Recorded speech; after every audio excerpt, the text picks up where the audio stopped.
Hi mga kael! So, it's a brand new day and a brand new recipe. Ang ating prepare for today ay chicken and egg ARROZ caldo.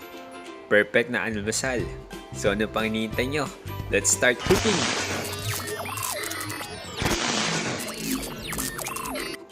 Ito ang ating mga ingredients. Gagamit tayo ng malagkit, nilagang itlog, kailangan din natin ng sibuyas, bawang, luya. Kailangan din natin ng manok. So, pinakuluan na natin kanina yung manok. Gagamit din tayo ng bechin, mantika, patis, at pamintang durog. So, umpisa na natin. Painitan natin ang kawali at pag mainit na, pwede na natin ito lagyan ng mantika. Hintayin lang natin na uminit yung ating mantika.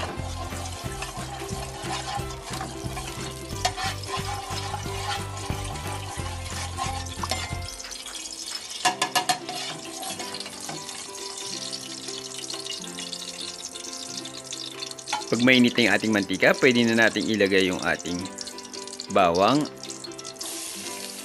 na may at luya.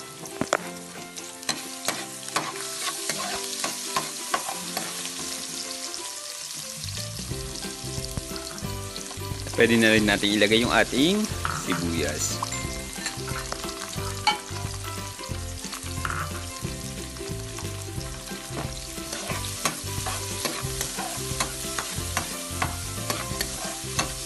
So yun, haluin lang natin hanggang sa maging golden brown. Pag golden brown na, pwede na natin lagyan ng patis. So haluin lang natin. At pwede na natin ilagay yung ating manok. So, sasangkutsahin natin para manuot at saka lumabas yung lasa ng manok.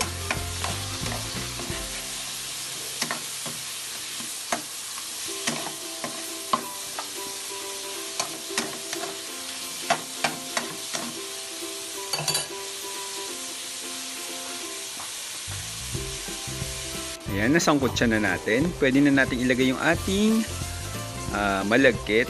So, binabad lang natin siya sa tubig. Then, hinugasan natin mabuti. Tapos, pwede na natin ilagay yung ating sabaw no pinagkuluan ng ating manok. O yung tinatawag nating chicken stock. So, haluin lang natin para po mailalim yung ating malagkit na bigas. So, dagdagan lang natin ng tubig pag kulang pa. So, ginagamit natin yung chicken stock para yung lasa ng manok nandun pa rin dun sa ating sabaw. And takpan natin hanggang sa kumulo. So, ayan, kumukulo na mga kael yung ating ARROZ caldo. So, halu-haluin lang natin at i-check natin kung malambot na yung ating malagkit.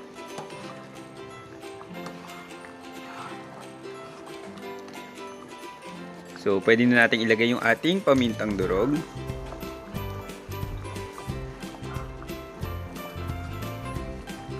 Haluin lang natin.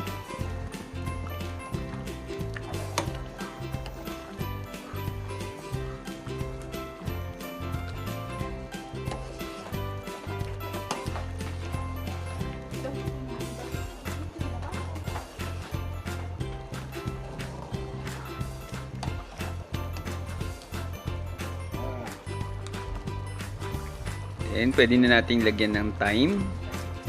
So, pampalasa lang yan. So, yung thyme na to, matcha-check nyo din yan. Meron din sa mga groceries. Madali lang naman humanap. So, magbibigay yung ating thyme ng additional flavor dun sa ating ARROZ caldo. So, haluin lang nating mabuti. Last, lagyan natin ng bechin. And pwede na natin itong i-serve. So, ayan mga kael, tapos na ang ating chicken and egg ARROZ caldo. Diba? Easy to cook lang ang ating recipe today. So, for more sulit tipid recipes, please subscribe to my channel. Hit the notification bell para updated kayo sa mga susunod pa nating mga videos. Salamat! Let's eat!